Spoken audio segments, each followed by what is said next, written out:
How do you want to manage this? What do you want to do? So,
Uh, Kartika, are participants waiting?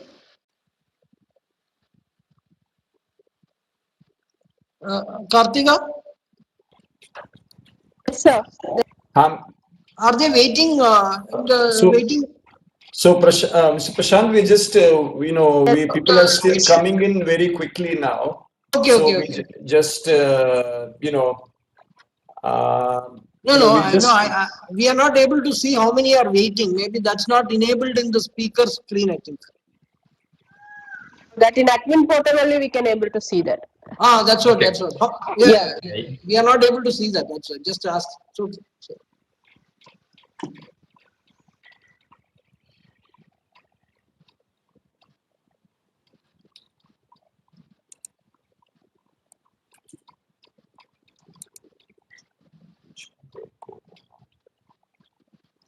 Huh?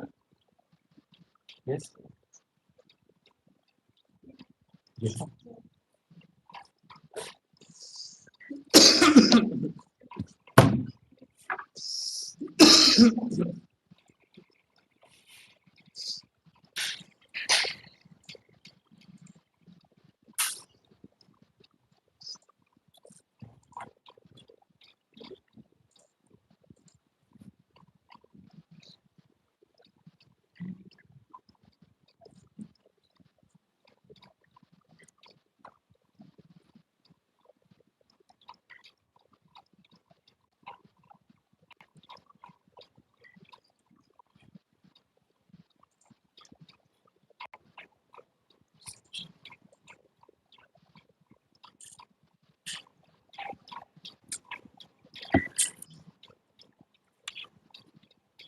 It's not going up today.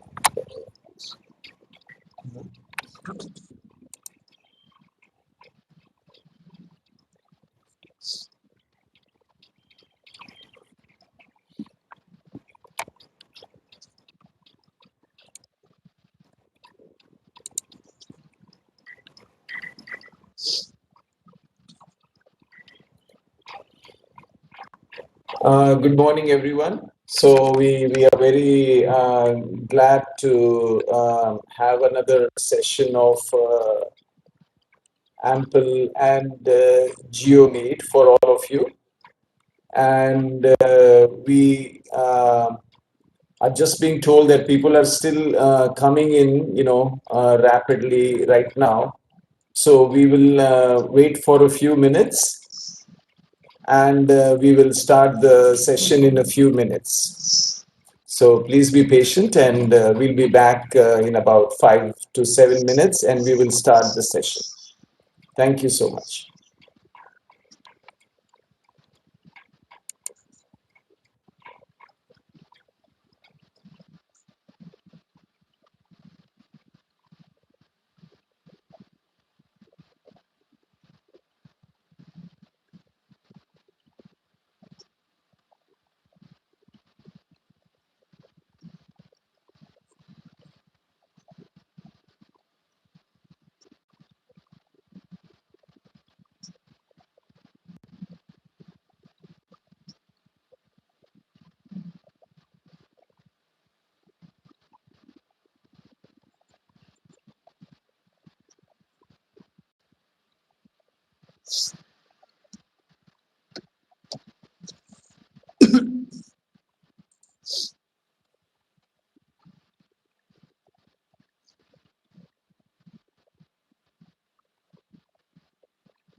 Two-day workshop. And this two-day workshop was organized by two very, very senior technologists and those who have done a lot of good work in ICT and in technologies. Mr.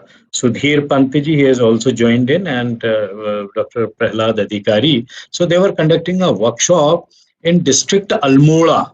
Almora is again, a district in far-flung area, especially in Himalayas. When I say this, this part of the country is the Himalayas. So we are neighbor to China, to Nepal. So these things are there, and these days, because you must be coming across what is happening and how China is every now and then, so misadventures and these things are there. So we got to be very, very, robust in terms of technological interventions. Our teachers, our educational institutions. So all of that got to be extremely potent, extremely capable and efficient. So we had this 2 day workshop, and a very interesting part being, and this is so very heartening, that district administration was taking a lot of interest, and at their very initiative, teachers from across, from primary to this secondary to, and vice chancellor of that university, he was himself there, and triggering interest in teachers so that it could be taken up. Having said all of that, because during COVID, it possibly we have organized about 56, 57 workshops, and this transition from this, at times I call it phaseful is chalk and talk and the conventional education. So phaseful is that kind of that teachers are used to, all our teachers, and we have more than billion students and teachers, and virtually locked within four walls during these COVID times. So these are for sure very difficult times. I call this time typical VUCA times. This is extremely volatile. This is extremely uncertain. We know for certain, yes, one day we say COVID is under control, second day this absolutely wreak havoc. So that kind of situation is there.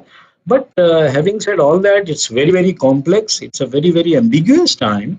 Having said all of that, I salute the kind of resilience our teaching community has shown, because they were never trained to this kind of situation that humanity has witnessed. But for the first time, there are hundreds of teachers and institutions, those who have joined this wonderful initiative, taken up by Amrita, taken up by Jio, and taken up by so many. There are servants of technologies, and those people who really love it. So they are there. But one or two points from my side, I would just like to put forward, because every day in and every time around, since we are propagating this cause of technology enabled education, technology enabled learning, Bloom's taxonomy, how this could be migrated from that conventional to this web based, digital based. It's a lot of migration, lot of transformation. But the way teachers, and especially in these very disadvantaged areas, at times inaccessible areas, they are adopting and adapting to technologies, that is absolutely magnificent. So my salutations to teachers, and to all those people, those who are providing this kind of a platform where millions of students virtually, they are leveraging, they are using technologies in order to to take part in this teaching, learning, and this educational processes. See, what we need at this hour is we need typical vector thinking. Vector thinking is, earlier we used to have thinking, we used to talk about literal thinking, so on and so forth. But what is required, typical vector, is we need magnitude, at the same time we need direction. So this offline to online, and both this thing is, we need magnitude. We got to know the kind of magnitude, content, this that we have, and at the same time we need direction, where to put this content to, this magnitude to. So this vector thinking is going to be very crucial. We are doing this kind of an experiment out here in hills, especially in very difficult geographies, and I'm very pleased to share that these these interventions are bearing fruits, and these things are showing results. So this is something fantastic. We know for certain it is no longer, earlier we used to say this is world wide web. I call it now web world, because everything is connected. What Kamalji has done out here, what Amrita University JioMeet has done out here, this is going to be a there's a global phenomenon. So we cannot restrict something to a particular corner, where it is limited to a particular geography. So it is no longer there. So, like COVID, like Mr. COVID, rather, the technologies, that these innovations, these platforms are going to, spread around. And initially, because what we are every day, we are coming across typical situation. We need 4 or 5 basic verticals. We need digital infrastructure. When we say digital infrastructure, what we needed earlier was teacher need to have something, a digital device through which it could, some kind of teaching and learning, that this entire thing could be initiated. It could be a laptop, handheld, this thing. Most of them teachers, they have on mobile. So one thing was there. Now, second part being with the hardware and this thing, we need connectivity. So connectivity is a huge issue. In fact, today, day before, we're discussing about these frugal innovations through which offline, online mode something could, could be delivered. Now, this connectivity is very, very important, crucial, and but thankfully, Government of India is taking very, very, these steps through which at least this could be again ascertained. Having said all of that, again, I salute our ISPs. Had there not been all these ISPs from all different ones, we could not have possibly had all these classes, because teachers needed, all those net packs and this thing, and teachers not only could manage something of that sort. So that was phenomenal. So ISPs, our internet service providers, they definitely need accolades from our side. Teachers need accolades. So this thing is connectivity. Third and very, very important part being the kind of content, because they were not knowing what to do. They were making use of WhatsApp. They were using other things. So they were not knowing much about it as to how to conduct a class, because ultimately got to be not simulated, but with this kind of emulation, so that it becomes very, very, joyful, entertaining, and learning oriented. So if it had to be, so naturally teachers needed something, other than this only this content delivery mechanism that they found, in all those office automation system, maybe all those meeting conducting softwares, maybe GoToMeeting, maybe Google Meet, maybe WebEx, maybe other things. So now, since they are auto customizing this thing for the classroom, so something is happening. I mean, but the last and most important happens to be the kind of content they are throwing. There are issues of IPR. At times, teachers don't know what is happening. They will just pick up something from one corner, they will just display it. And so there are so many issues. So content is very, very important, though content is available at so many different places. But what is the information, where this has got to be properly, this has got to be told. And the final one, and especially for which this particular webinar has been conducted, is the kind of ecosystem, learning management system. The kind of this thing, the assignment is there, and the kind of queries are there, the way the teachers and students are interacting. So that kind of system has been a huge miss. We have Moodle, we have Joomla based, and we had so many elements, but the kind of indigenous system we were looking forward to. So now this it seems now we have this ample platform that Amrita has come up with. This is something fantastic. This is something brilliant. So all institutions all around, they need it for sure. And with this content management, learning management, if it happens, and the last and final one, because we have not yet encountered that situation, how to go in for assessment.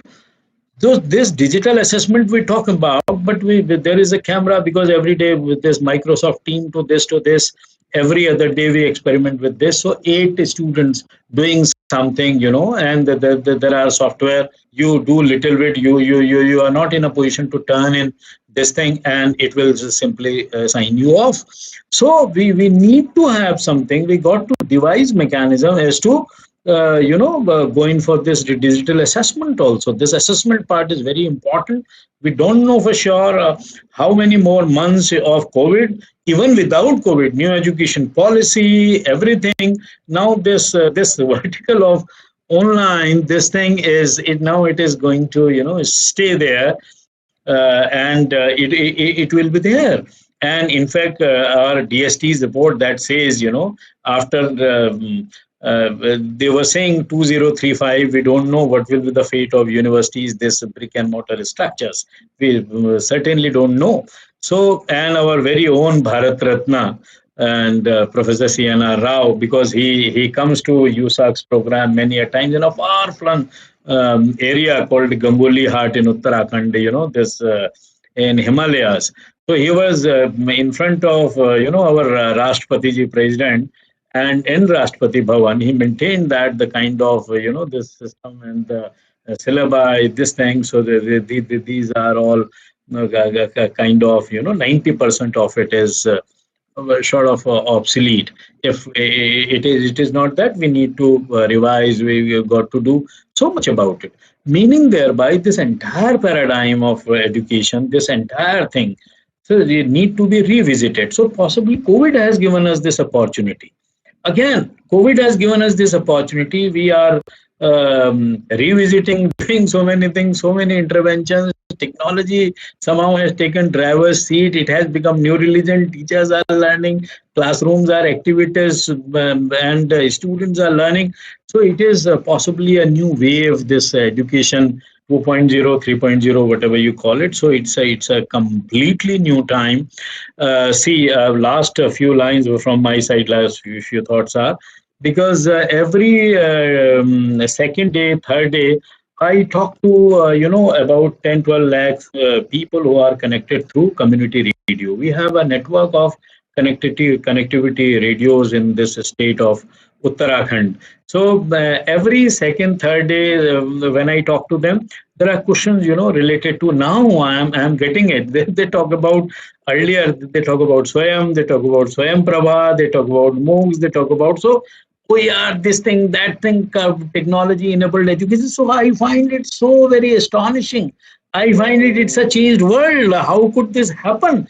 And you can imagine this part of the world where connectivity is not there, all thanks to my good friend Professor Kamal Bijlani, because he gave us AVO systems some time back, years back, when nobody was in fact wondering about these things. He used to come over to, and he used to say, I'll give you connectivity.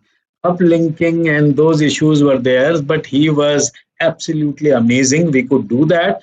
And now, because these seeds are already there, now they are growing, they are becoming lovely trees. So I think this generation, the present one, the not only digital natives, but at the same time, those teachers, the immigrants, they are also not only they are willing to adopt technology. So earlier in the day, I was saying in this one meeting that this world that we are living in, it is not the people, not survival of the fittest, but it is survival of those people who adopt and who adapt technologies, those who understand.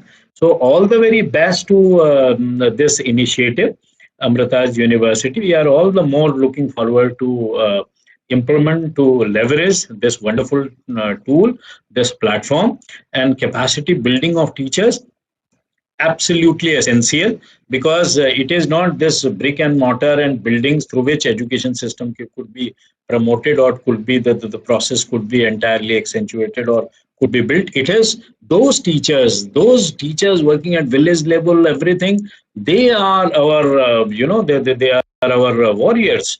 So we need to provide them with best of tools, with best of abilities, with best of skilling. So for that, we are there, and in my individual capacity, and as a teacher and as a student. So I'm all the more there with you. I again thank you, Professor Kamal, and all the panelists, and all those who are part of this wonderful initiative. Thank you so much. Thank you, Gio. Thank you, Amrita University. And again, my pranam to very, very revered mother. Thank you so much. Thank you. Thank you so much, Professor Durgesh Panchi, for your for enlightening us how in this COVID time People, have shown, the teachers have shown amazing resilience and, persistence. And I think it's about, the Indian culture is about adapting. I always find that all over the world, people may be ahead of us technically or in some other ways, but definitely I think we as Indians find ways to adapt, and as we call it, do jugad, and find ways to make do and make somehow survive, the most difficult times, that we have come across in this lifetime for such an extended period of time. So, once again, thank you for your amazing, insights, and we really value you as a very close friend, relative, and trusted partner in this entire initiative to bring good, education to everyone. We really, really thank you from the bottom of our hearts, and we look forward to making this whole initiative successful in Uttarakhand as well as the other North Indian belt of states. Thank you. Durgesh Panchi, thank you very much. Thank you. Thank you, Kamal. Namaskar. So going forward with the next part of the program, let me just share my screen here and show you briefly our agenda for today. And is this? Can you see my screen, Prashant? I can see Yes, we I can. can see the screen. I can see it. Okay, good. So, as we have already told you, I've given you a brief overview. Our chief guest, Professor Durgesh Panchi, has given an idea about, conditions in Uttarakhand and the difficult COVID times. Next, as I told you earlier, Dr. Nikhil will be giving us an idea of blended learning. Professor Prashant will talk about OBE. We will have a complete and ample demonstration along with JioMeet, and we will show you how they are working together.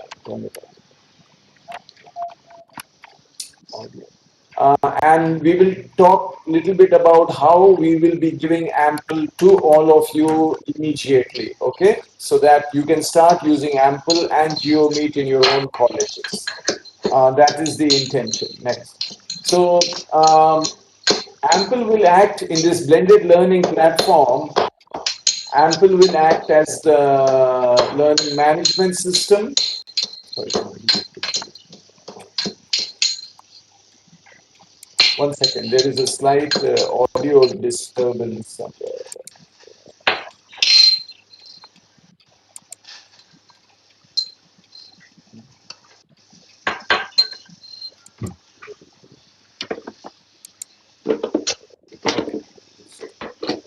Just turn off the audio.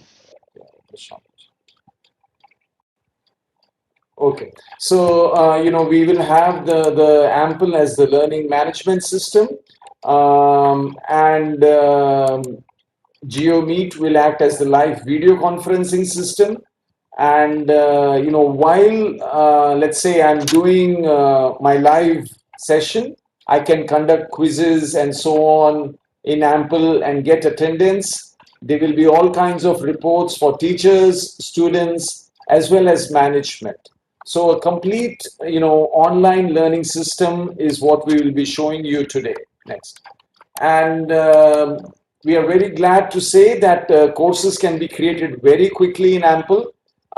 We had our Coimbatore faculty, they created almost 400 courses in about 2 weeks, and several, now 6,000 students are using it.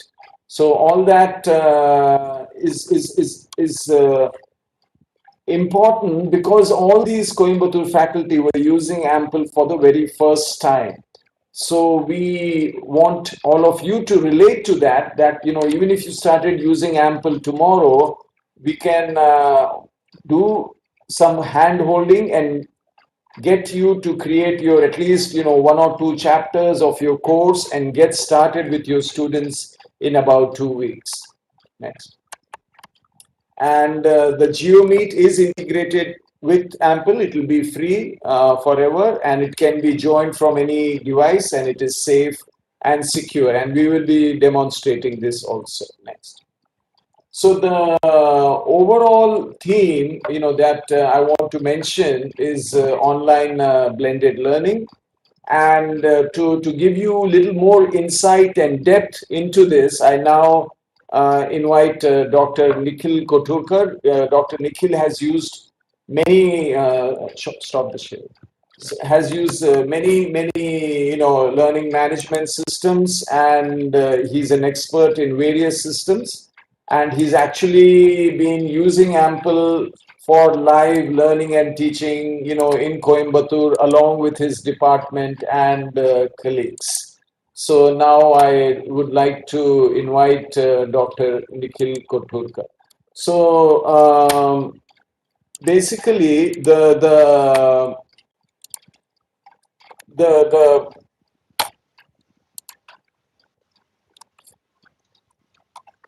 so Dr. Nikhil, are you there? Yes, I'm here. I'm just trying to share my screen. Give me just a sec.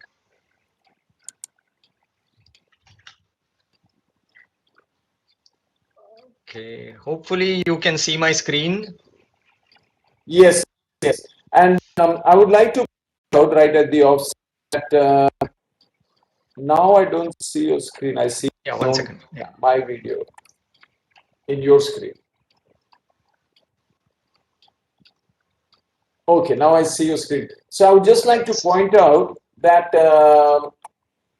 while you're watching the screen, you can also double click on the screen, and that will make the screen full screen, so that that will make it more clear. And if you double click it again, you will see some of the videos that are playing also. So yeah, go ahead, Dr. Nikhil. Okay, so good afternoon, everybody, and it's a privilege to speak over here. The previous speakers, Professor Pant as well as Kamalji, have explained a lot of important things that are necessary in order to have a successful online teaching learning program. And I'm going to maybe just zoom in a little bit and fill in some of the details over there. I will talk about blended learning as I'm supposed to, but that blended learning is just one piece out of the puzzle. So I want to first, just let you know, I think many of the things are obvious, but to let you know are the other things that are also necessary. And in that, I think a blended model would be possibly one of the best models that we can adopt under these circumstances. So during lockdown, and since then, maybe part of the last semester was probably conducted by many colleges and universities using video conferencing software like Professor Pant was explaining, like GoToMeeting or Google Meet and whatnot, Zoom and other software. But then we had problems. I also did the same thing, but we had some problems. And some of the problems were that not all the students had good connectivity. In fact, a lot of the teachers did not have good connectivity, myself included. So because of those connectivity issues, if you are giving a 1 hour lecture or even a half-hour lecture, students could not follow everything. I mean, if you cannot hear the professor, how can you understand? Some software, some of these online pieces of software, they allow you to record those sessions. Like if it's Skype or Teams or some other software, they'll allow that entire video conference call be recorded, and that recording is available to students. But then again, those recordings are 1 hour long, and it's not very motivating to watch those after the class. If it's not motivating for students, in fact, it's not even motivating for us. You try watching your own recorded video on a conferencing software, and you'll find that they're not very engaging. A lot of times the video is not on. Even if the video is on, the visibility is not clear. If you turn the video on, then there are bandwidth issues. So the audio is not very clear. So if you turn the video off, then you're staring at a blank screen. So many problems. So it doesn't work really well. And then the students have a lot of motivational issues. They are not all students are used to working hard. They are not very motivated about the program. They are not passionate. They're not as passionate as the teachers. And so you have to recognize it's really very difficult and sometimes not even fair to expect them to watch all those long recordings. So really what's missing over here is that the course or the online delivery has to be designed. And in any design, there are several factors that you have to factor in. You cannot just simply say that the way I used to teach in my classroom on a blackboard, and the students used to be forced to sit over there because of the university rules and requirements, and there was attendance and there was a strict attendance policy. That is why they were there. And then I could simply do my thing, what I've been doing for the past 20 years. I could just teach the way I taught. And if I'm going to move that method of delivery or that method of teaching over a video conferencing software online, it's not going to work because the medium is completely different. The challenges are completely different. So we have to think very differently if you have to succeed. Part of that is we need to design the delivery. I'm talking about instructional design or user experience design or something like that. So that deliberate design was missing. Moreover, another factor which was missing in most cases was a learning management system. And particularly in the present context when we are, many of the universities and colleges are going for NBA accreditation, the learning management software should be an OBE enabled software. OBE is outcome-based education, on which Professor Prashant Nair is going to give us a nice talk and an explanation, even the reason why we should adopt OBE. So we did not have that at least during the lockdown, and that is why I think the success on our online teaching was not as much as it could have been. Okay, so I want to just list down the points, or I'm not going to talk about each and every one of them, but just for the sake of your memory, I'm just going to put these points before you, which I feel are very important. These are at least the minimum necessary set of conditions that one must have to get success in online teaching and delivery. So we need certain management policies which are progressive and flexible. It's really very important, because if the management is very rigid and has certain, even if I may say, outdated policies, that doesn't work, that doesn't translate well to an online delivery of education. A little bit of financial support must also be provided by the college or the university, and it is not a whole lot of support. It is not a whole lot of money that the university has to spend. It is very reasonable at a very minimal cost, especially because Ample is providing the software completely free. Otherwise, if you look for commercial LMSs, you have to really pay a lot of money. But Ample is completely free, and so is Jio providing their video conferencing software free. So the financial investment is very little, and I will talk why it is required. Then we need well-trained and motivated teachers. Now, this is a nationwide problem. Teacher motivations are low, and in spite of those low motivations and so many challenges that teachers are facing, they have, let me say, stood up to this extraordinary challenge and done wonderful things in the past few months. But teachers cannot stop over there. It is one thing to survive the crisis, and quite another thing to actually excel and do something extraordinary. So we need to adopt good modern pedagogic practices and instructional design into our teaching learning process, because if we don't do that, the chances of success are very low. Then again, the focus of today's talk is going to be the learning management system. We need a powerful learning management system and a video conferencing software, which is the main topic of the discussion. There is another software requirement, which is online office collaboration software, which is like your Google Drive, which most of us use, or Office 365, those of you who have subscriptions. Something like that is incredibly useful for an online delivery of teaching. And I'll just give you an example out of my own class of how these tools, software tools, can be used to transform online learning. And these things might not be very new to some of you who are into it, but they might be new for some people who are not familiar. So let me go there. When I talked about the progressive policies, let me give a little insight into that. The university managements or the colleges, college managements, they should really focus on learning rather than mass examinations. uh, I think the managements are overly worked up about the mass examinations and how do we conduct those mass examinations.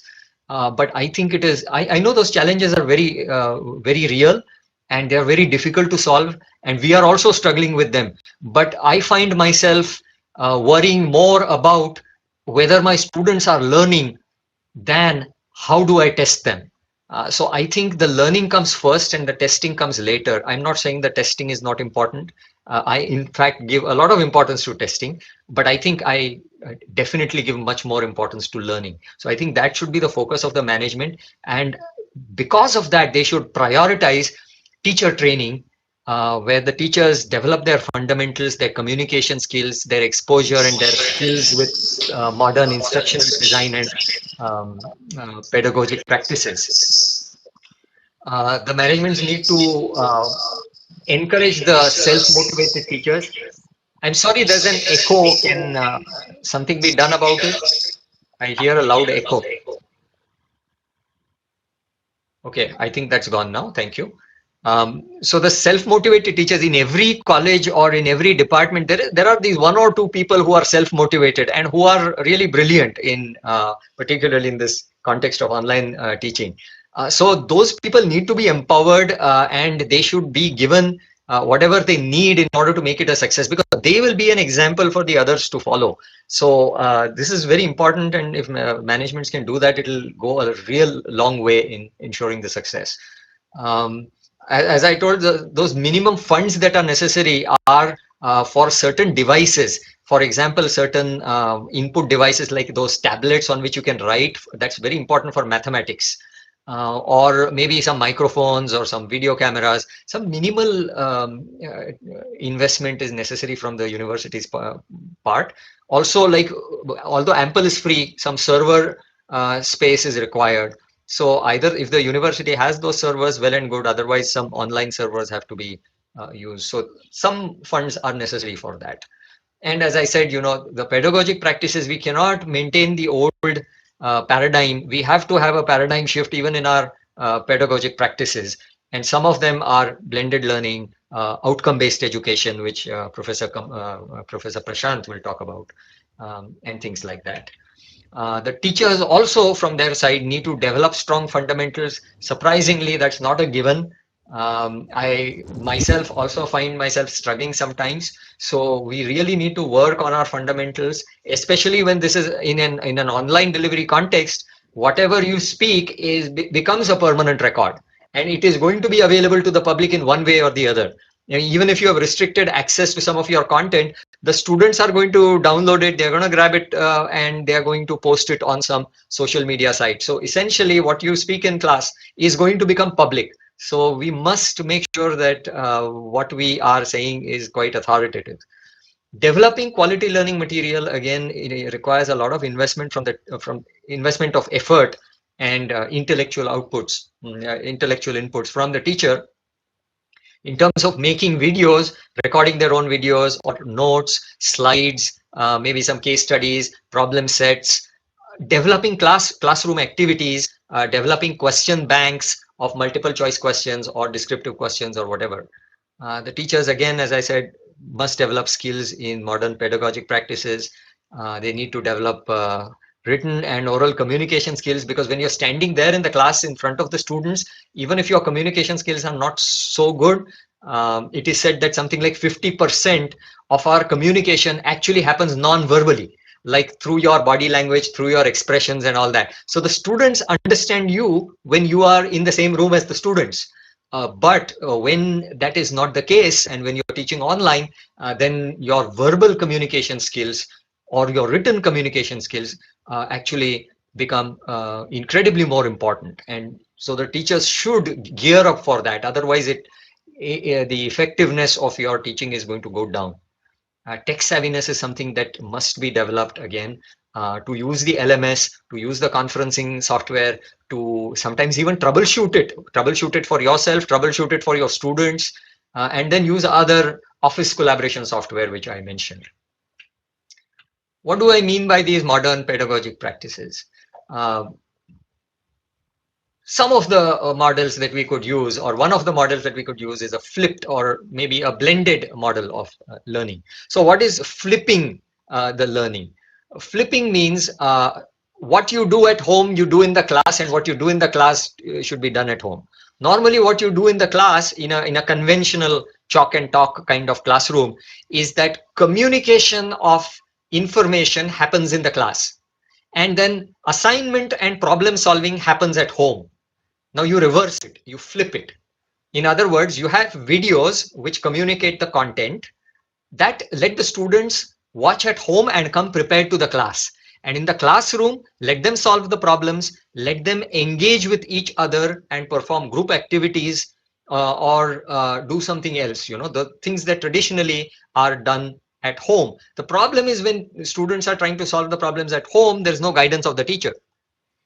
And for communication, which is kind of just pretty much talking and seeing things, a video can do that quite effectively. So now when we have technology, flipping makes a lot of sense, but completely flipped might not be the best choice. Maybe some part can be communicated in person by the teacher, some part can be communicated via videos or reading material at home. And then, but definitely the classroom should be a place where there is a lot of activity. And now how do you, there is no classroom in lockdown times. So where is the classroom? The classroom is the video conference. Let's call the video conference as the classroom under these circumstances. So the video conference should be a place where there is a lot of interaction, where there are group activities, and there is a deepening of the learning, and the basic learning actually has already happened by way of the videos. So if we adopt this is one of the pedagogic practices that we can adopt, and I think that this is possibly quite universal, I would say, under these circumstances. There are few options, there are not too many options in what you can do under these circumstances. So adopting a blended model actually makes a lot of sense. For whether be it the assignments that you have the students do at home, or you have them do collaboratively during the video conference, I think the focus should be on critical thinking and developing the high order thinking skills, the higher order thinking skills of students. I think Professor Pant mentioned about the Bloom's taxonomy. So the upper levels of within the Bloom's taxonomy, which is your analyze, evaluate, and create, those levels. So that should really be the focus, or at least apply. The focus should not only be understand and remember and understand. So with this in mind, with your focus on the higher order thinking skills, the classroom activities should actually encourage the collaboration among students, and should give them opportunities to develop or access those parts of their brain, the higher order thinking skills. So that is how you have to design your activities, and the teacher should be cognizant of that. You cannot simply give some assignment randomly without any forethought. So you must have that design thinking in your mind, and then you should measure the outcomes. I mean, it's all good to say that, oh, I gave 4 activities to my students, but God alone knows what the outcome was. That's not fair. You have to measure the outcomes. And when you have a software like an LMS software like Ample, you get various reports which actually help you measure those outcomes without doing anything. Essentially, without doing anything, the software is so smart. It gathers so much of analytics that you can get a host of data from your students. Then based on those outcomes, you're supposed to refine your way of delivery and your overall instruction design. So coming to today's focus, which is that was the general ecosystem, as Professor Pant put it, of what is really necessary for succeeding at online learning. So today's focus is the software for online teaching and learning, and Ample being the LMS, and JioMeet being the video conferencing software. So this combination of the two is really important. And without the learning management system, I want to emphasize the learning management system, because in the past semester, towards the end of the past semester during the lockdown, we did have live online classes using a video conferencing software, but we had lots of problems. And the LMS actually serves a very important function. I'm sorry, there is echo again. Can you mute, please? Someone is not muted. No, go to participate. So the LMS is actually a place, it's an online place, it's an online cloud based service where you store your videos, your learning material, your PDFs, your notes, your presentations. Everything is hosted over there, and it is distributed chapter wise or as you wish, you know, bit by bit. It is distributed to your students exactly when you want it. It's not like you put it in a folder on Google Drive or on OneDrive and have the students access it any which way. It's not that way. You can control what the students see and when they see it.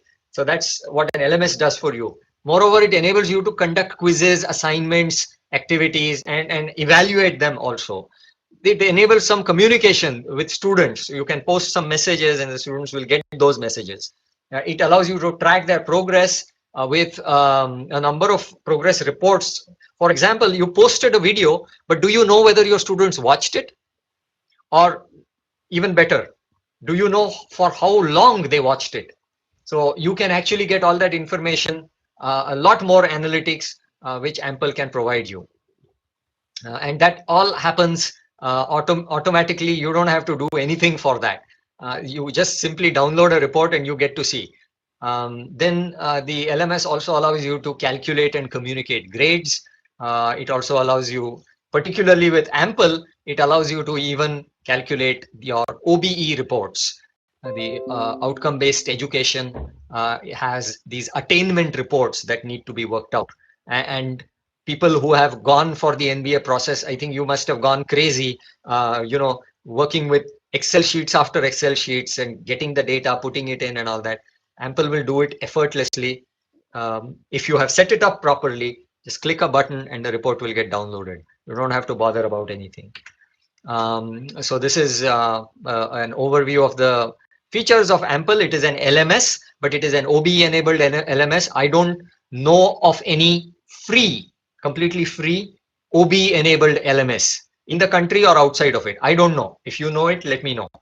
Okay, but it is a very powerful software. It allows you to have multiple sections. The course that I'm teaching is taught across 31 sections, 31 different classes undergo this course that I teach. They have different teachers, but I'm the coordinator for that. So everything is set up on Ample, and if I add one video, let's say, to that course, it gets distributed automatically to all the 31 sections. So that's remarkable. You cannot imagine how difficult it was to run these mega courses. The first year courses are usually these common courses where there are multiple sections. So it's people who are into it will know the difficulties related to that. Now the data, if it is hosted in your own organization, your data, your classes, your grades, your reports, everything, all the data remains with you. That is really good. And Ample is also scalable to a MOOC. You can literally have thousands of students taking one single course. There's absolutely no limit to how many students you can have. It's so wonderful. And I told you it has powerful analytics, which is very important for your OBE process also. The software is completely mobile compatible. On a mobile browser, you can open it and it works just as fine. The teacher, however, needs to use a laptop or a desktop to edit the content on the course. But the receiving end, the students, they can view it on a mobile or on a desktop, whichever they choose. And Ample is undergoing rapid development and integration with other software, like they are integrating with Jio for the video conferencing. I'm going to end with a few slides, which are basically the example of the course that I teach. I teach Environmental Science and Sustainability at Amrita Vishwavidyapeetham, which is a course offered across all branches, like all branches of engineering, even sciences. They take this course. So that is why I have 31 sections. And it is offered in the 5th or the 7th semester. Some branches offer it in the 7th semester, some in the 5th semester, 1 or 2 in the 6th. So this is how it looks. This is my dashboard. That's my name over there. The batches means the number of sections that this course is offered to. It is 31, as you can see over there. So I'm not bluffing. This is real stuff. These are my real classes. They are live. Each of them are taught by different teachers. For example, the first one you see over there is taught by me. The second one is taught by my colleague. All these are taught by the same person. And then some of the others are taught by other people. So we are a group of teachers who upload the content on the course. For example, I uploaded the content for the first chapter, and my colleague Rajendra Kumar uploaded for the second chapter, and then somebody for some other chapters. So we are all working together. Ample allows that kind of collaboration. So I'm not burdened to upload all the content for the entire course, particularly when it is such a large course to be managed. So it's a multi-section course. The students, this is the student view. This is how the students see it. In the left margin, you will be able to see that there are these units and chapters and within each chapter there are multiple pieces of content, like a video or a document which they have to read, or things like that. So each of them, the student goes through that, and when the student sees that particular video, it comes up in the report. So I come to know that that student has actually seen that video. So when I take the report, I know that so many students have viewed it, so many students have not viewed it. Then I can accordingly in the live session I can actually teach that. So before the class I actually download this report. I have hidden the names of the students, but these are real students, and you see out of the 90 pieces of content that is there, these students have seen, the first one has seen 52, the second one has seen 23. I can sort them, and if I click that 52, I will see exactly which pieces of content this guy has seen and which he has left out.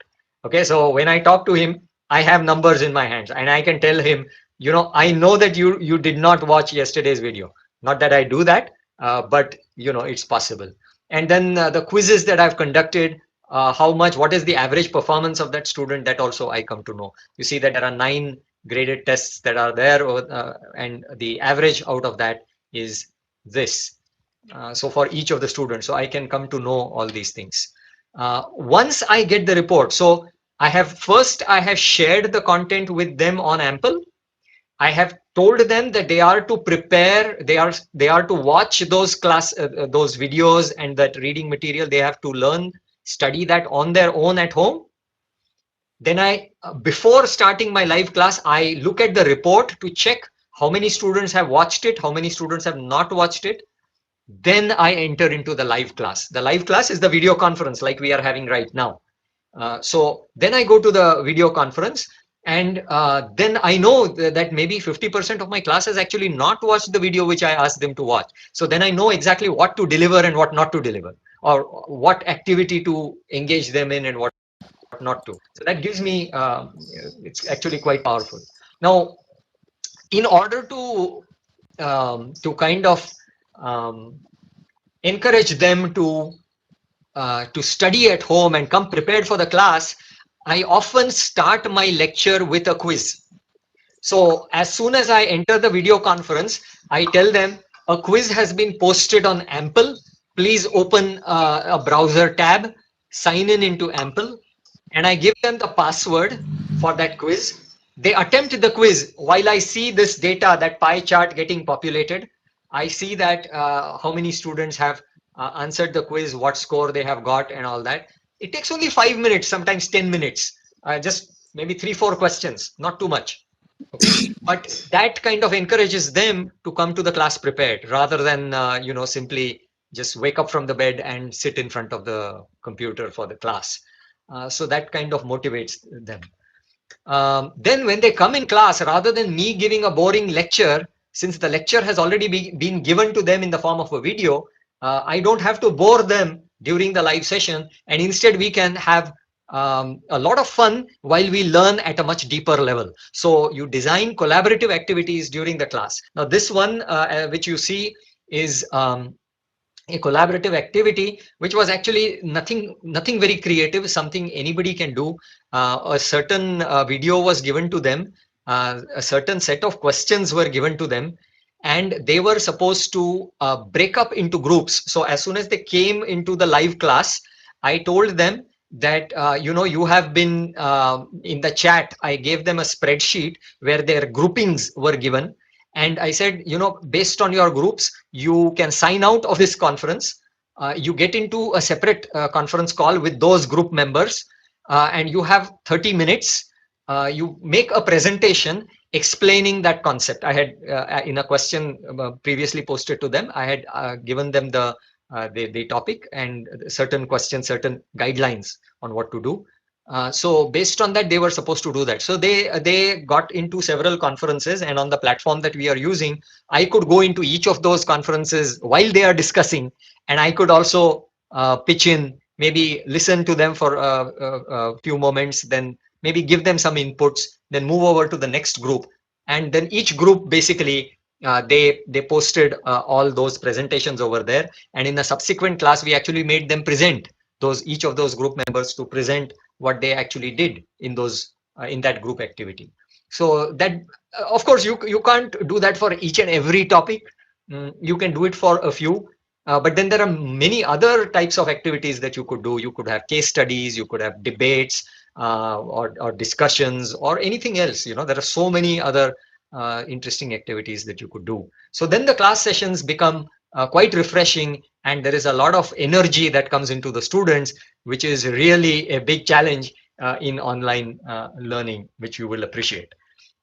Ultimately, at the end of the semester, which we did actually in the last semester, we had these randomized tests. So basically, for every learning objective, meaning consider the learning objective like a topic. For every topic, you define a level of difficulty of questions, and we have a large question pool. Out of the large question pool, Ample is going to randomly pick a certain set of questions. So each student's question paper is actually is unique.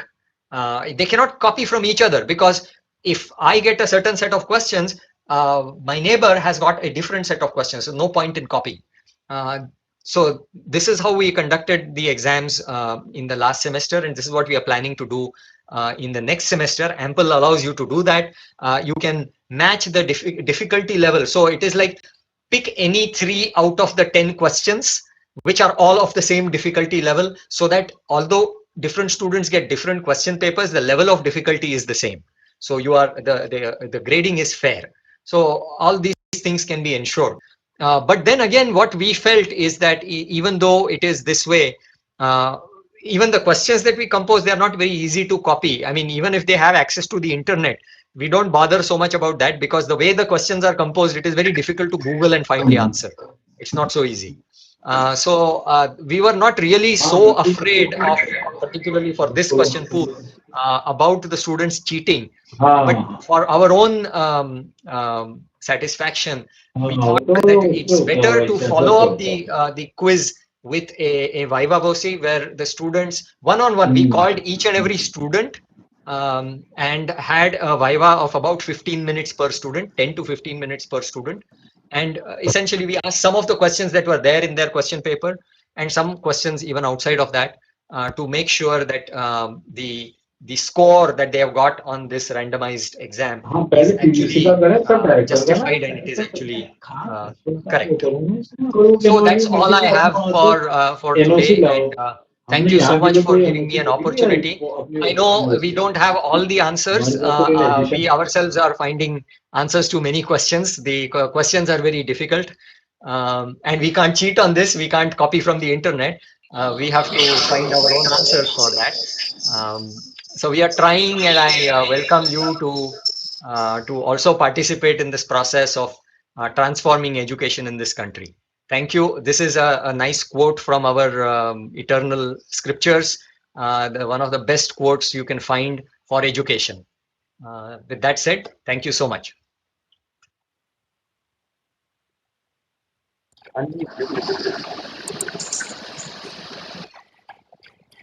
Thank you very much, Dr. Nikhil, for your, giving us great insight about how you are, actually running your courses using Ample.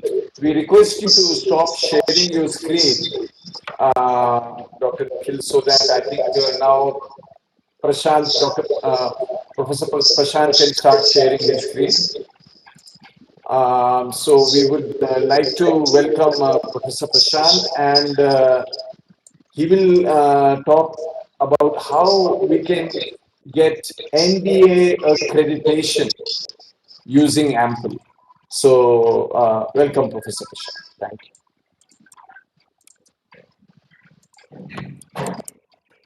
Can you see my screen? Is my screen visible to everybody? Yes. Yes, yes, thank you. Yeah. Thank you, Professor Kamal, for the introduction. At the outset, I just wanted to add some functionalities to the add my 2 cents to the exciting presentation given by Professor Durgesh Pant and, of course, my colleague Dr. Nikhil. One very important thing that actually Dr. Durgesh Pant also alluded to is the new education policy has come, and one of the pillars of that education policy, the new policy, is technology enhanced learning or technology enabled learning.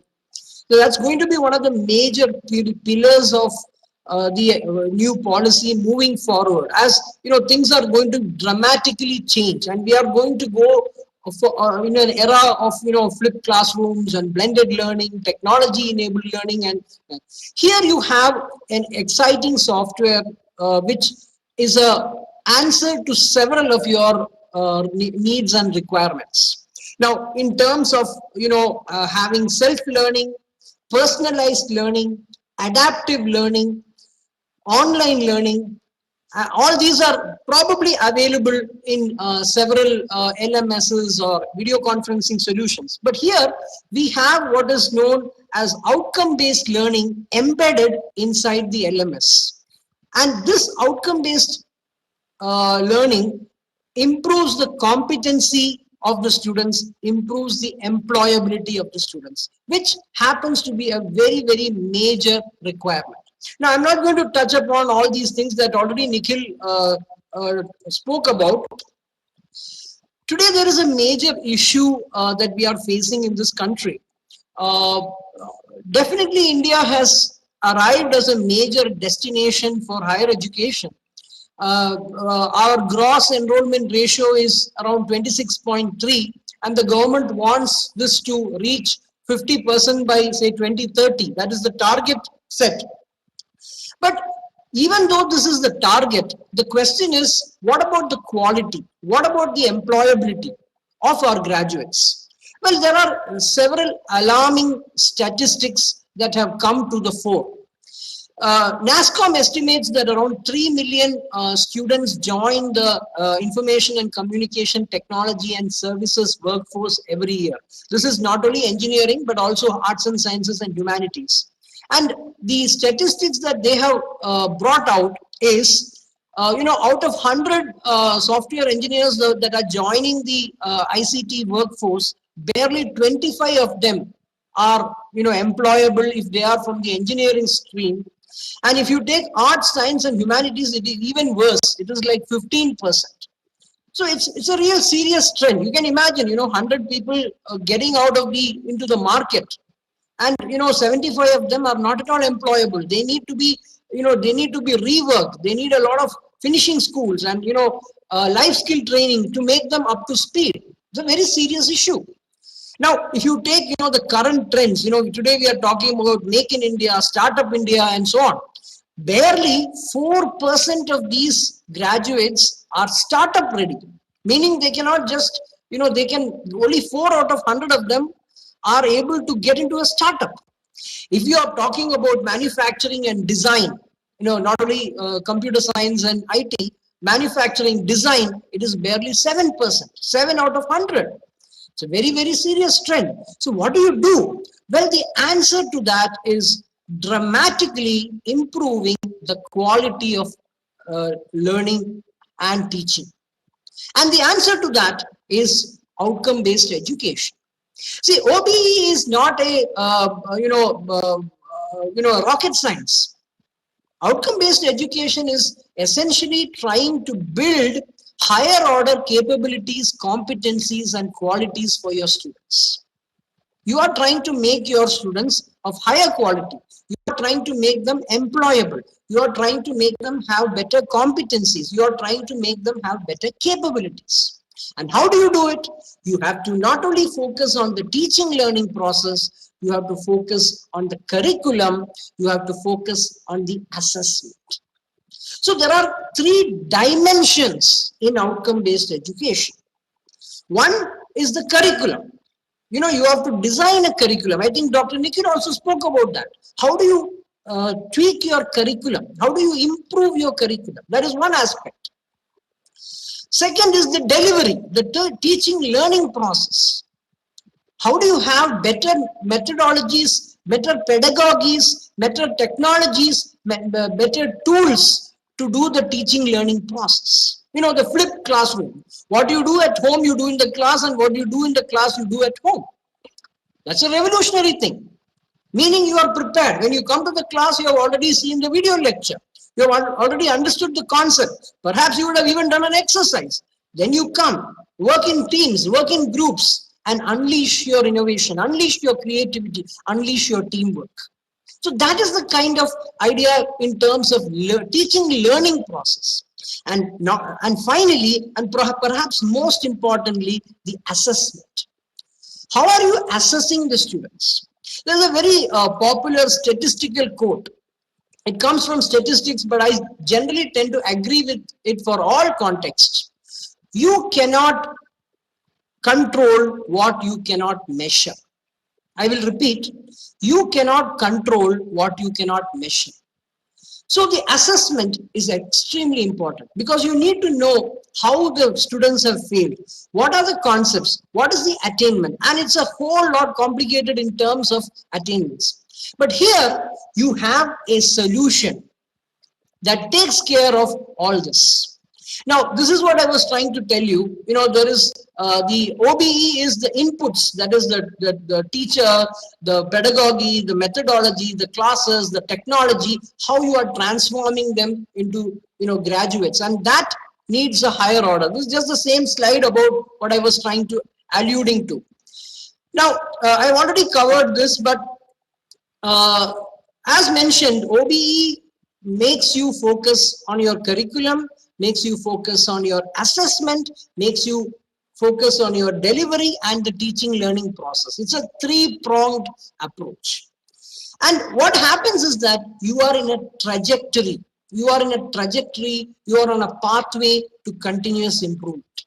You are always improving. You are trying to improve the quality. If you have handled a lab course this semester, the next semester, whatever, the next year or the next cohort of the course, you are trying to improve.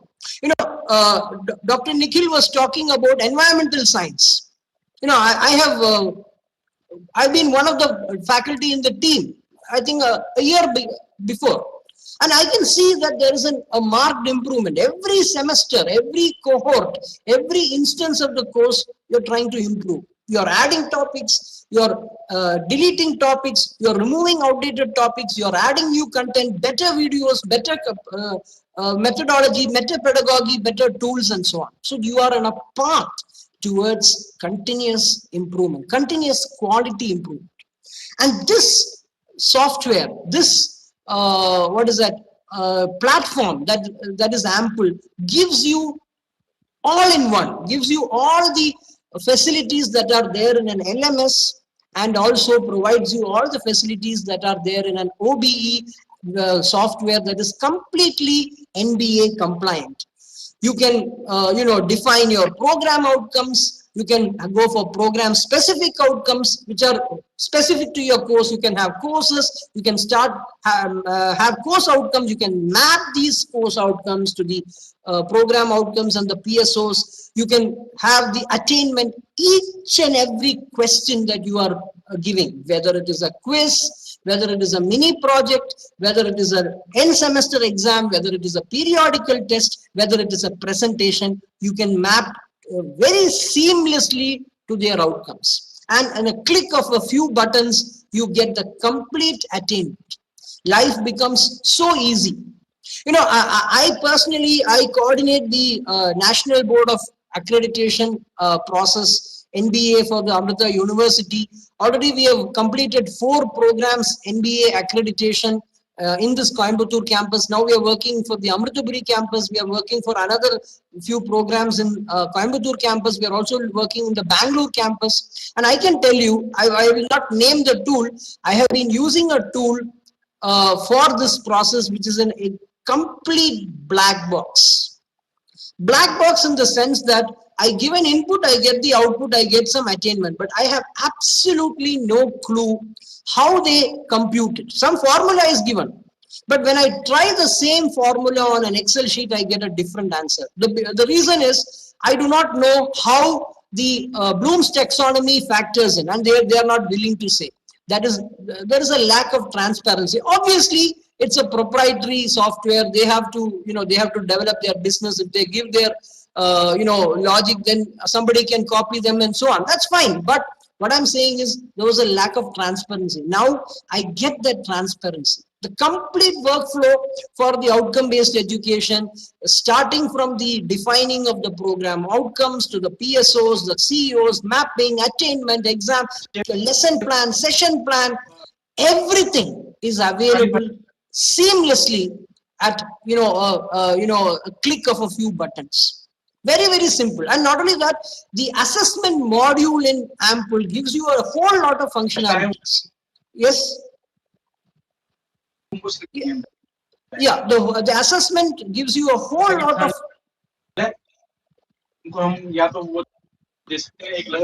Can you, Dr. Om Prakash, Karthika, could you please mute yourself?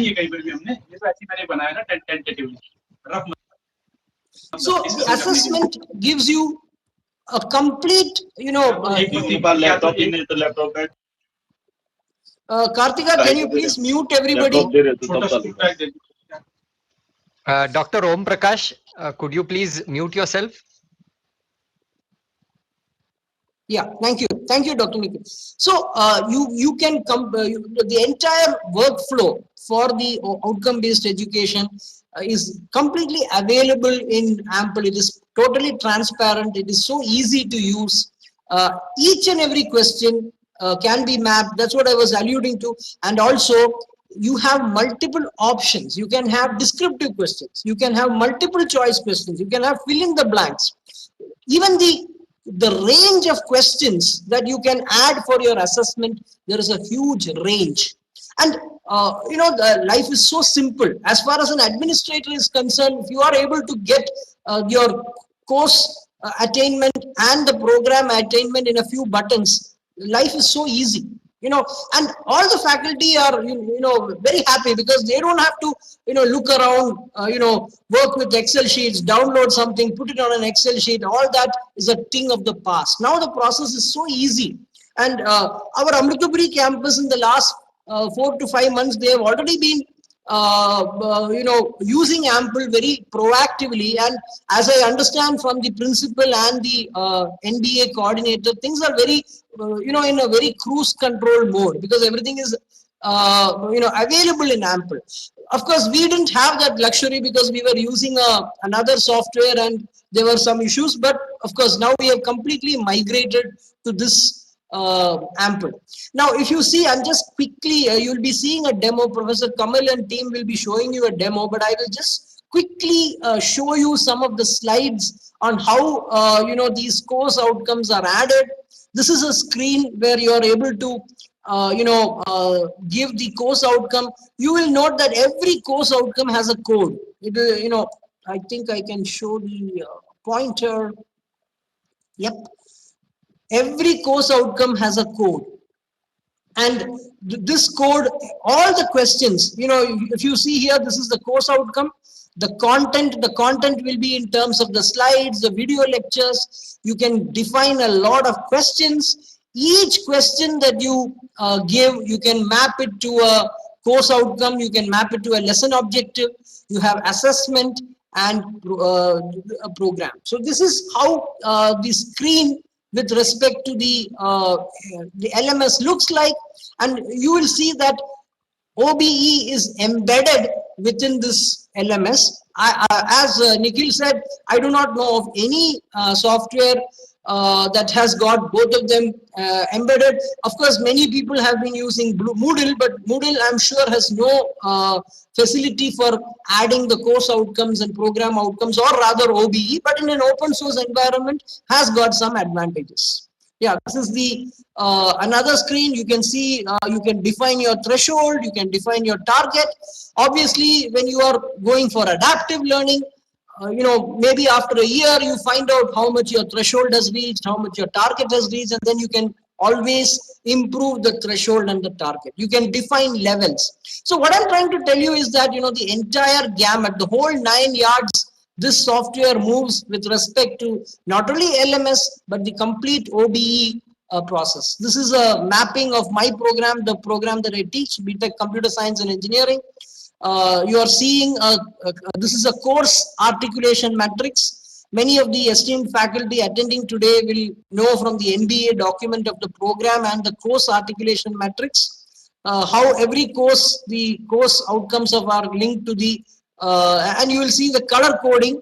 One is a weak mapping, two is yellow is a medium mapping, and green is a good mapping, and a white is a don't care condition or a no mapping.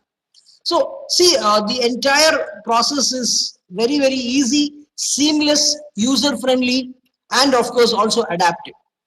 Yeah, that's it. Just other this thing. So you can also uh, today outcome based education requires you to have a proper lesson plan and a session plan.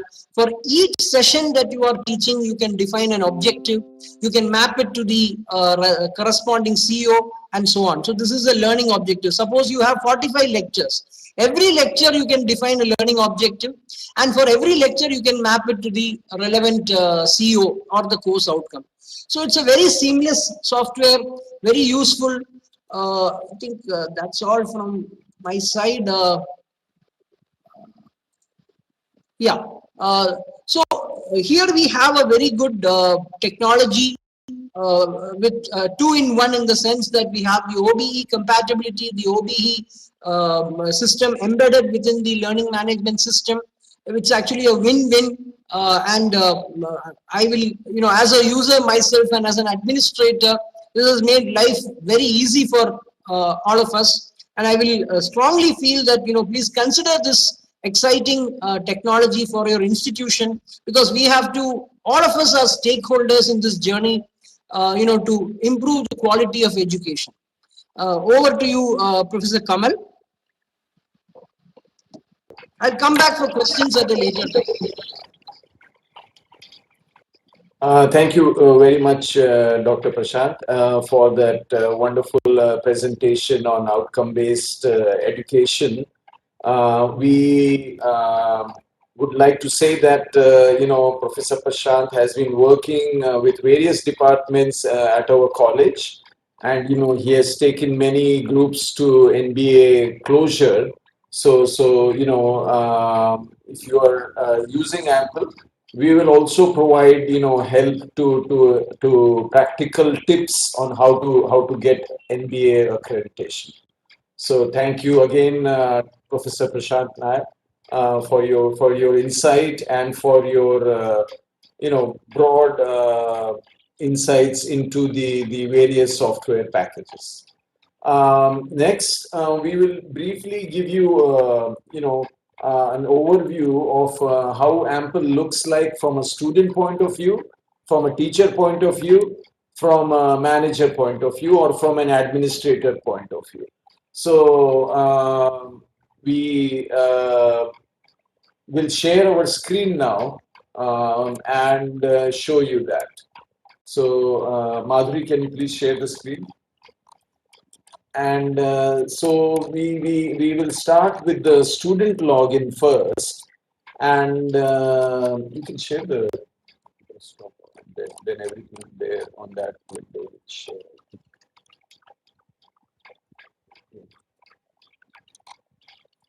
Okay. Which one?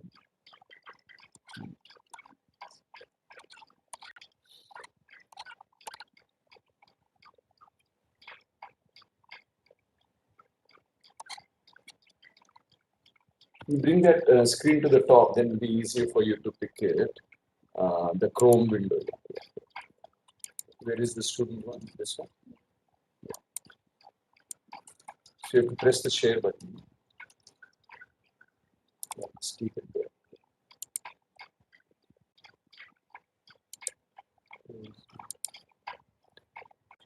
So from a student point of view, basically you have a very simple interface, and so the are you able to see my screen now, Prashant? Yes, we can. Okay, okay, okay. Thank you. So this is actually a student, a demonstration student, and we are looking at Dr. Nikhil's. So when a student logs in, just like a Move platform, they can see the tiles of their various courses, and they can then go to any of these courses, and they get some notifications there. So in this case, when there's on the top, you see there is a calendar and a QA forum where they can post questions. And here in this case, we will go to the environmental science course, and we will say go to course. So when we go to that course, then there, on the left, from a student point of view, normally a video will automatically start playing, and we will pause that video right now. But on the left side, you can see the course outline. So, and you can see various,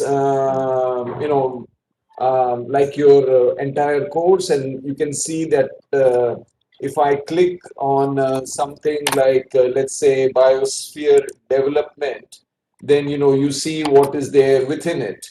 And you can see these blue things are videos, and these HTML pages are there, which is information that the teacher creates to give to the student. So that kind of, I can, as a student, I just click on the video, and then, I can see that video, and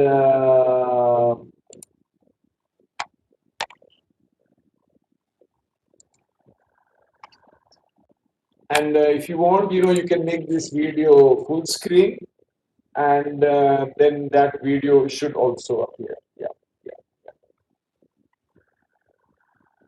So like this, all your content is viewable by the student in a very simple way. And the same thing is also available on the mobile. So the student, and then you have a quiz here, for example. So the student clicks on the quiz, and they are able to take that quiz. This quiz has already been taken, for example. And then the entire course, as you can see, is here. And at the top, this student is only a demonstration student, but on the top you can see content views, and it says 9 out of 106. So there is 100 pieces of content here, and I, as this student, have watched around 9-10 of them. My performance is there. So this gives you the idea how and where I am in this course. So I myself know which, what I have done in this course. So this gives you an overview of the student point of view. And, we only have to train the students for 15 to 20 minutes. and most students don't even need that, because they all have to do is to click on the next thing in this outline. So now next we will go to the teacher point of view, and in this teacher point of view, this may not be visible. Then is this the teacher? Yeah.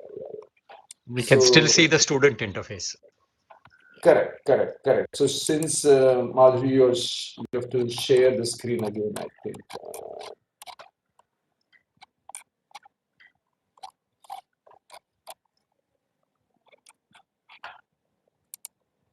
Just move this whole thing there. No? Yeah. If you have that desktop share, then that whole thing might come. So what about now, Dr. Nikhil? Still the teacher, still the student interface. Okay. So just Madhuri, just stop the sharing here. On the same page. Stop the sharing. Yeah, and then start the sharing.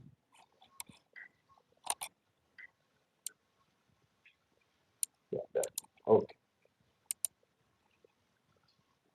What about now, Dr. Nikhil? Still it is the student.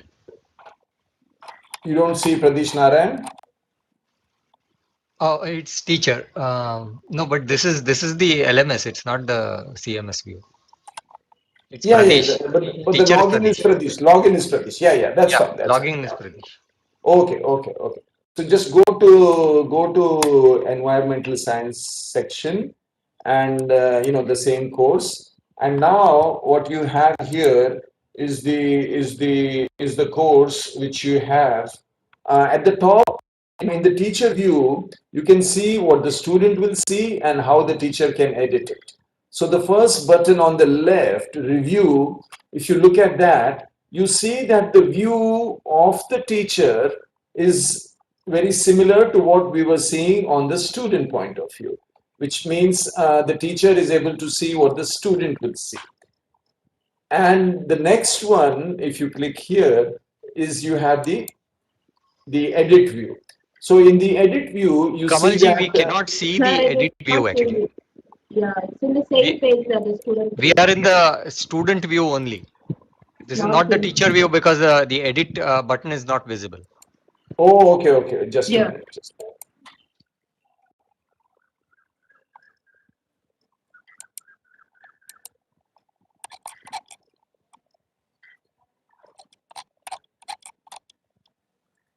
Once. Yeah, I think Madhuri, I think you have to first stop the previous one, right?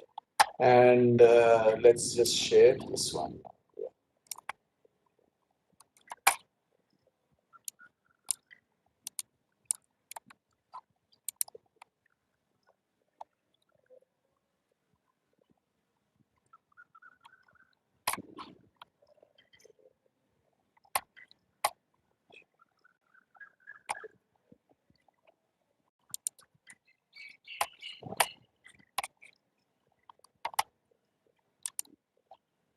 So I'll just give Madhuri 1 minute to share the right screen. In the meantime, what I was telling you was that from a teacher point of view, you have four main choices or buttons. One is you can see exactly the same view as the student.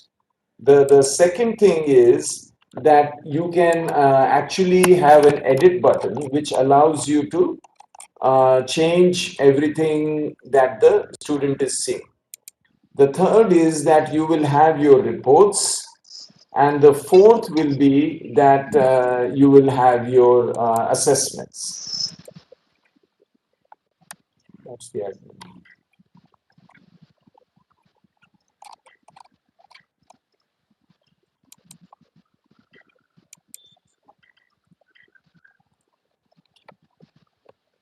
Dr. Nikhil, now what do you see?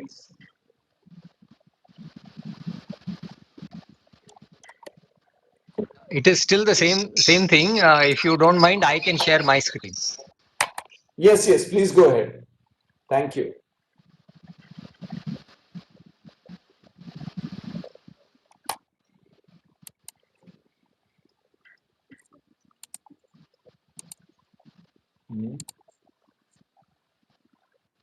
So you have to unshare your screen, then I'll share mine. Okay, okay. Yeah, yeah, we stopped sharing now. Right. Close, close, close.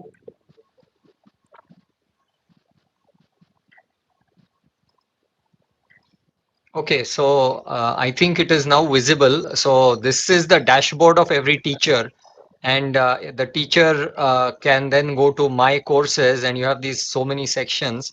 So since I'm teaching only one subject but multiple sections, now I have the opportunity to click edit course. If I click review course, that goes the student view. I can click edit course, and that takes me to the edit interface. Yeah. So this is the edit interface. I can from here also I can click the review interface and it will go to the student view. So here is where you have all the entire structure. So basically I can collapse it down and I have unit 1, unit 2, and within unit 2 or each of them I have multiple chapters and things like that. If I go into let's say unit 1, um, it's supposed to expand. Yeah. So I go to introduction. I have the learning objectives which are related to this particular chapter, and then I have the content, which is all the videos that the students were seeing. Sorry, at this level. Yeah. So these are all the contents and all the videos that is there over there, and these are the questions that are related to this particular topic. These are the assessments or the quizzes. One has been composed by me, one has been composed by my colleague, and you can view that or you can edit it. This is the quiz. That's the right answer. The Bloom's taxonomy and the learning outcomes objectives are all given, and then I can also conduct surveys. These are the reports of the class, and this is a shot that I'd already shown you. What I can also show you is click into one student and you see each of the pieces of content, how much that person has viewed it. So this guy obviously did not watch the whole video. He watched only half of it. So I know that. I come to know that. Okay. So I can just scroll down and look at everything else. So that's the power of analytics that you get. The average content viewed is about this much and the average performance is this much. I can go to the assessments and I can get the uh, assessments, like what are the various assessments conducted. Yeah, these are all the listed. Expired means the due date for that exam is already over. So the students have already attempted it and they've got scores for that. Um, is there anything else, Kamalji, that you'd like to show? Yeah, yeah. I think that's great. We'll Madhuri has the center dashboard, so she'll try to share that right now. So shall I unshare this then? Please, thank you, thank you.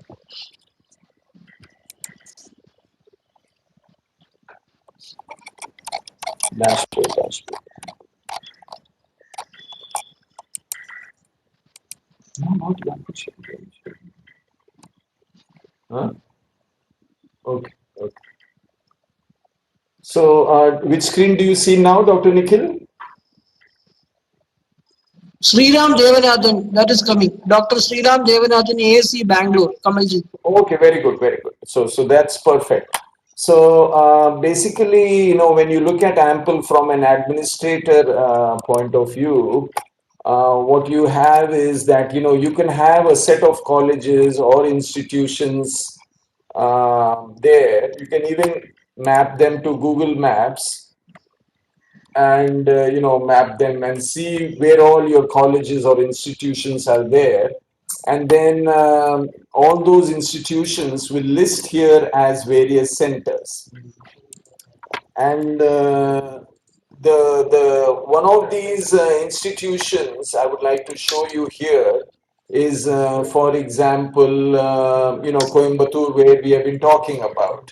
So here you are seeing that there are 400 courses, students, 4,000 students and teachers and so on. So the information for all these courses is available. So if I was to again go to Dr. Nikhil, then I see that Dr. Nikhil has these two courses, for example, and these are the numbers.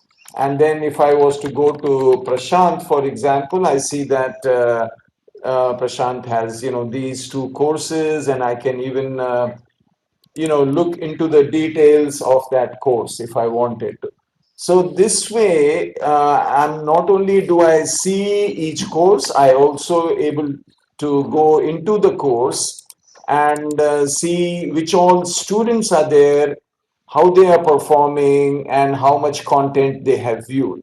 So in this way, from a very high level, from the very top level of the entire institution, of like where I'm managing, let's say 100 colleges myself, I can go to each college.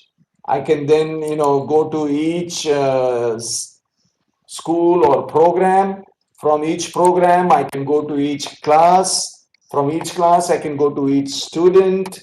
And for each student, then I can go and see which content they have viewed and which quiz they have taken. So the complete drop down, sort of a hierarchical view is there from the highest view to the lowest view of any student's quiz, or what content they have watched, or how that student is performing. Okay, I know we are running a bit late already, so I don't want to take up too much time. But other features are also available, like publications for the teachers here. So, and this is another center we have, which is our Bangalore center. And you can see that any college, when they see their analytics, this is what they will see. So if your college was using Ample, you would see this at the top level. You would see all the courses that are running here, and then you could go into each course, each teacher, each student, and see their content viewed and their grade book for each teacher, each student.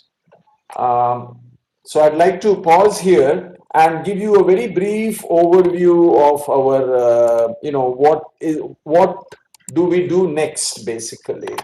And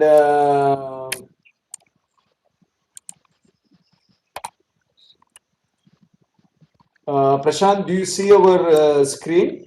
Yeah, I see Dr. Sriram Devarajan courses 130 batches. He's the principal of the Amrita School of Engineering, Bangalore campus. Okay, So okay. So his, yeah. stop that and take this as the screen. So we will just show you the last 5 minutes of our presentation, and then we will take questions and see if and have a discussion on this.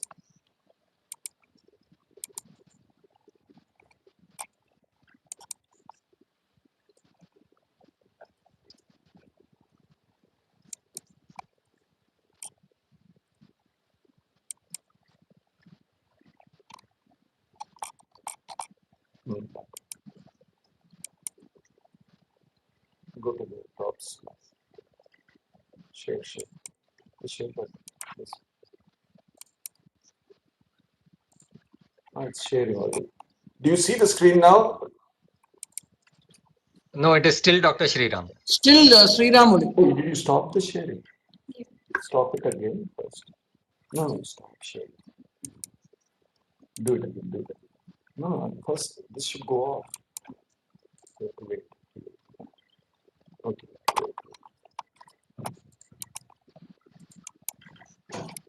One second. We are having a couple of issues with the share screen. Okay, now it's stopped. Okay, so the last part, while we are waiting for this share screen to happen, is that basically now you should be hopefully able to see the PowerPoint. Yes. Yeah, yeah. We can see Ample and JioMeet server options. Okay, okay. So basically, the last part we would like to just mention that you can either use your own college server. We have a few government servers, and we'll try to provide that. And or if you want a professional server, we can work with you to provide that. The software Ample and JioMeet is free. There will be a training webinar available. In fact, there is one tomorrow, and we will put the details of that training webinar in our chat window for you in a minute. And the administrator training will also be free, and support will be available through email. And we will give you the specs for what you need to do for the college server. That will be given to you. Any questions you have, please send us a mail, ample geomeet at amritaelearning.org. So with that, we will try to take some questions now. And if I think Madhuri had posted some set of questions in the chat window, and I'll just read out a few of these questions and answer them also. So the some of the questions here.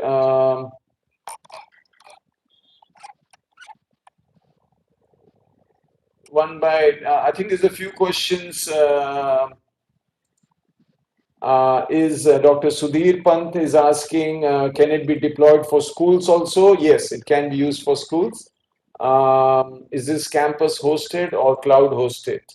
So it can be both, and that's what we mean. You can host it at your campus, and we have some amount of infrastructure for the cloud. It is both. It can be hosted on the campus or on the cloud.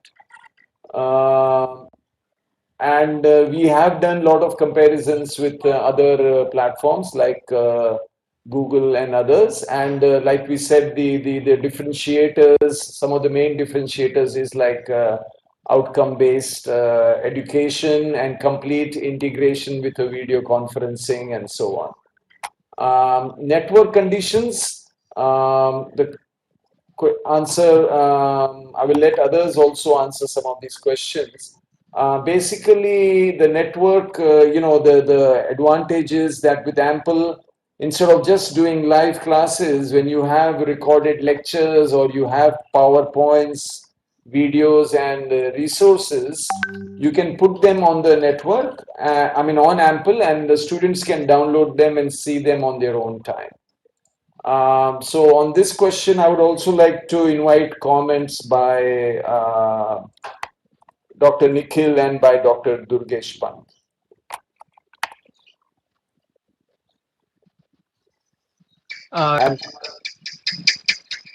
Yeah, so I think I'd like to answer that. Is the other LMSs like Moodle. I am also a big fan of Moodle, and I love the fact that it is open source and it is free. It is very well featured, but one thing it lacks is OBE, and I think this kind of hierarchical structure that Ample has, I don't think that is available. Like they have Ample has these different dashboards for different levels of administrators, like the chairpersons and then the deans and the principals and things like that, across campuses located anywhere in the country. All that I don't think you will get with any software. I mean, correct me if I'm wrong. Then one statement I made, that Ample is probably the only software with which is OBE enabled. Yes, there are others which are OBE enabled, but Ample is free, and then Ample has all these other advantages also. So maybe I need to qualify my statement a little bit over there. Regarding the network issues, I think the students have not faced.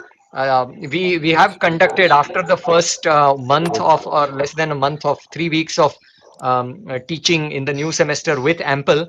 We conducted a survey of around 2,000 students, and the network related complaints were there, but because the students were in remote places and they had network problems, so that is not going to go away just because you have Ample. But the students were actually very grateful that we deployed Ample, because whenever the network is behaving itself, they can actually watch the video, whereas when it was live conferencing only, the students were facing a lot of difficulty, because exactly at the time of the class the network goes down. So how do you avoid that? So with Ample, when the video is available to watch anytime, then the students actually were very happy with that.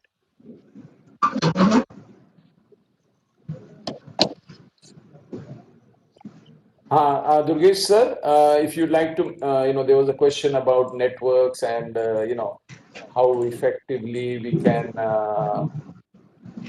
use a platform, So if you have any comments, please.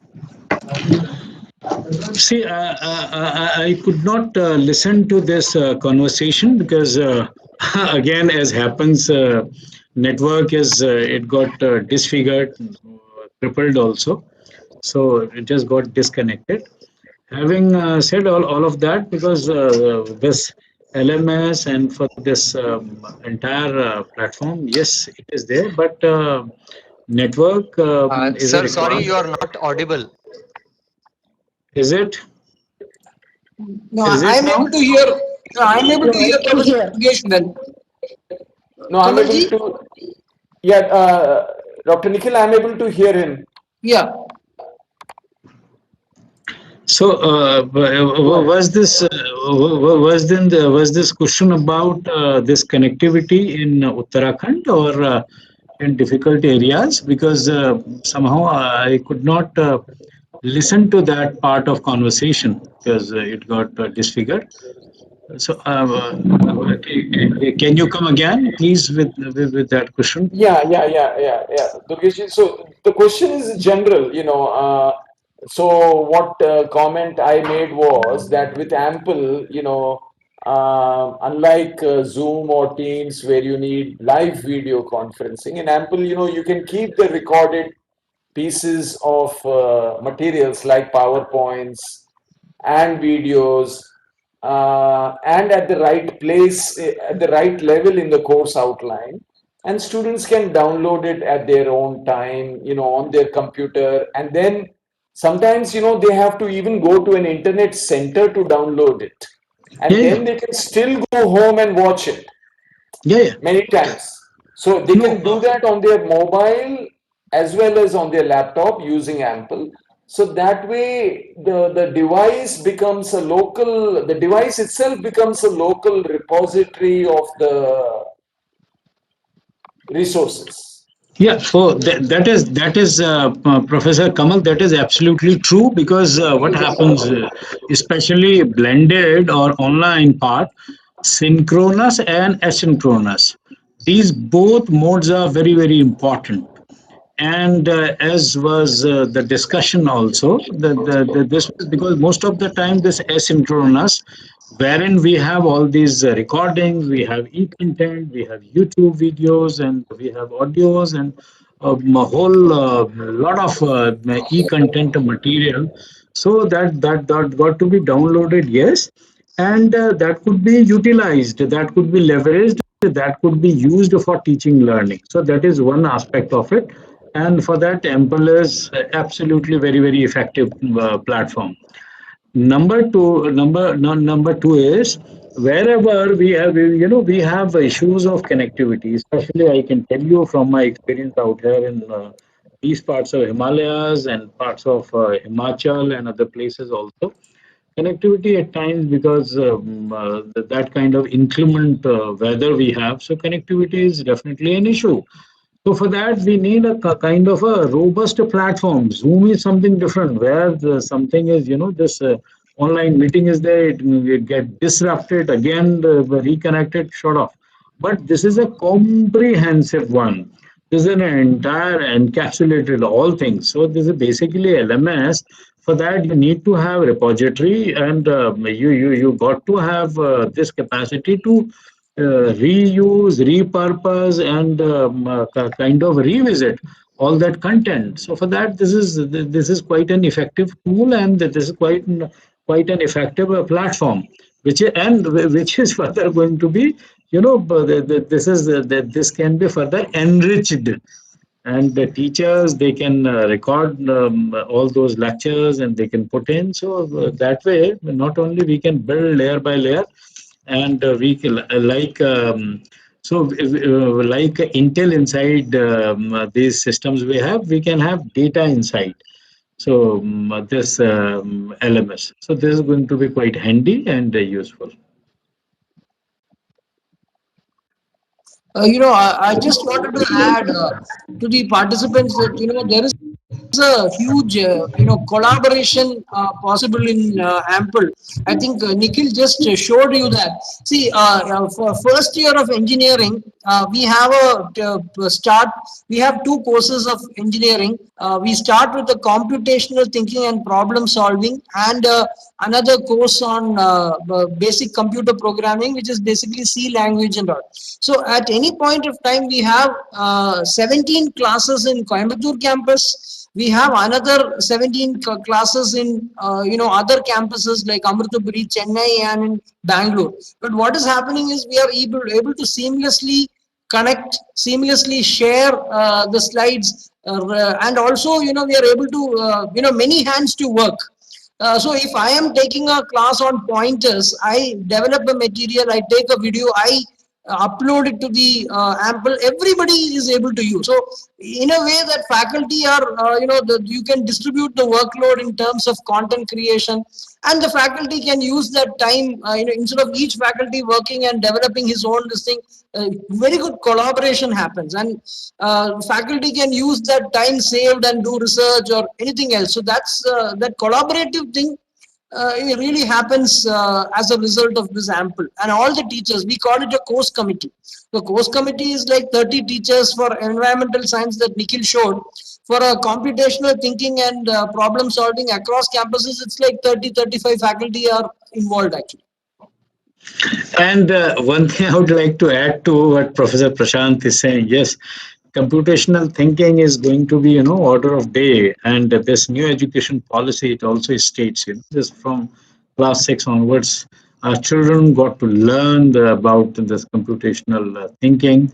And so this overall paradigm is very important. And this LMS, and especially Ample, is very effective in all those distant areas because of this remote learning, which is extremely crucial. So we are having all those distant nodes spread all around, all across, and teacher at one single location, and delivering, these lectures, and web-based ones. So for that, it's a very effective tool, and it is so very fascinating. Once you start using it, and then you get to know about so many modalities and so many beautiful utilities which are part of it. And above all, this team at Amrita University, and this eco of developers, those who are part of it, they keep adding the kind of, this backup, the support, which is extremely crucial for any platform. And herein we have this entire team of wonderful people.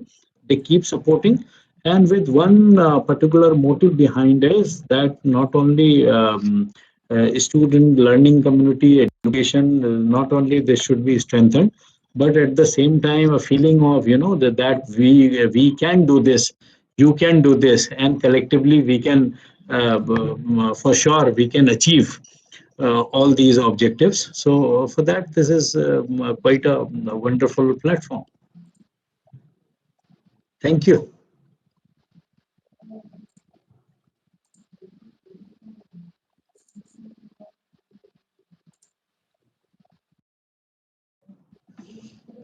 No, can't hear you. Kamalji, we can't hear you. Yeah, sorry. Now it's So good. last two questions, before we wind up, would be that the complete LMS ample, will be provided free for all of you who are participants. There are two Google forms we have shared. Please fill out that one of those Google forms, and we will send you your ample user ID immediately by tomorrow. And there is also one ample training for teachers tomorrow at 2:30 p.m. So you're welcome to that also. All we need is your email ID. So if you are a participant, please type in your email ID, and in your application at the bottom there is a message window.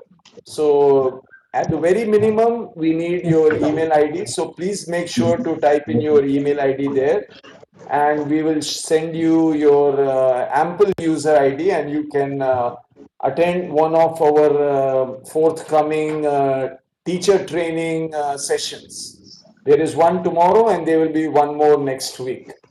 So also, we have a website, amritaelearning.org. So all information will be updated there. And as I said earlier, you can always send an email to Ample JioMeet. If you missed everything, you can always send a mail, Ample JioMeet at amritaelearning.org.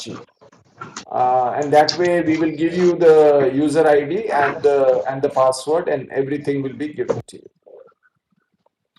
So yeah, I think that was it. I don't know who else is here, Dr.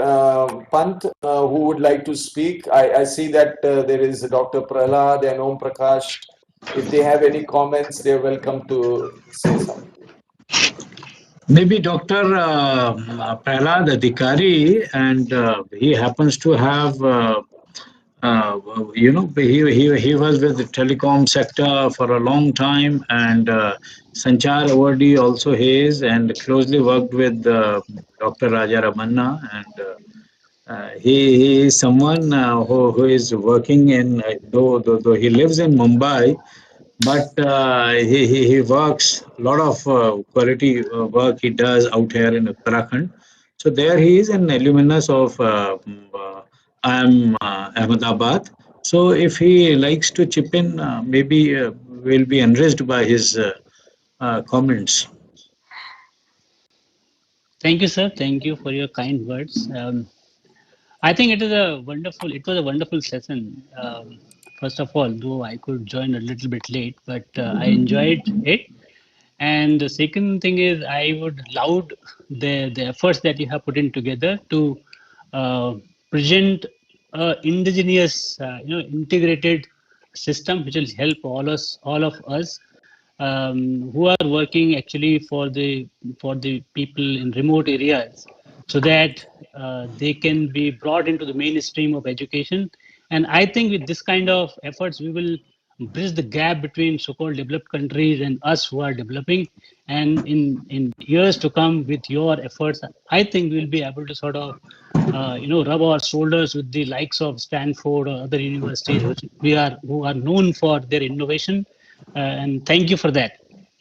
And I feel honored, and I congratulate all of you for this effort. And we would love to be associated as we go along.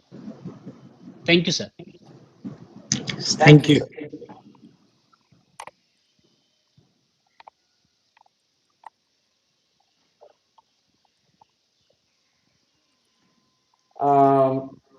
Professor Pant, would you like to say anything in closing, and then I will ask Professor Prashant Nair to give the closing thanks for everyone. Well, I would, from my side, I would again, I wish everybody all the very best. That this great collaborative effort, and it's a great co-creation. So what matters ultimately is that the efforts everybody and all these organizations, these wonderful organizations, they have put in. Again, I would because I would like to, as I always do. This is all because of the revered mother's blessings.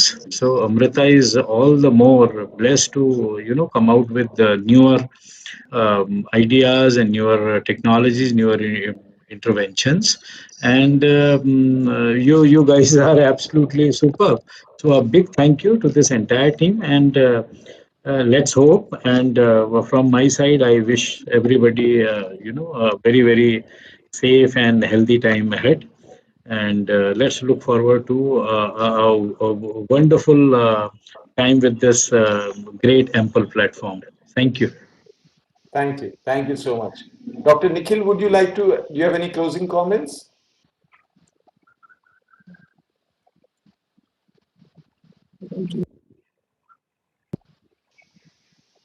Okay, maybe he's so, Professor Prashant, please, maybe you can go ahead and just, Yeah, give thanks and close the session. yeah.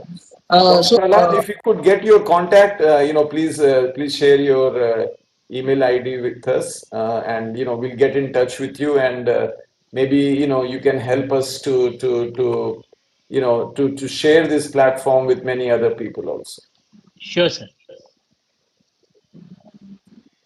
yeah, at the outset, I would like to, on behalf of Amrita Vishwavidyapidam and Amrita E-Learning Research Center of Excellence, I'd like to thank all the participants of this seminar. At some point of time, we hit over 200 participants, and of course, now we have given you the technology. We hope that we'll be a good partner, a trusted partner in your journey towards excellence in education, and so on. I also would like to thank our chief guest, Professor Durgesh Pant. His efforts have, today India has a major issue of access and equity, and I think it's his efforts in Uttarakhand that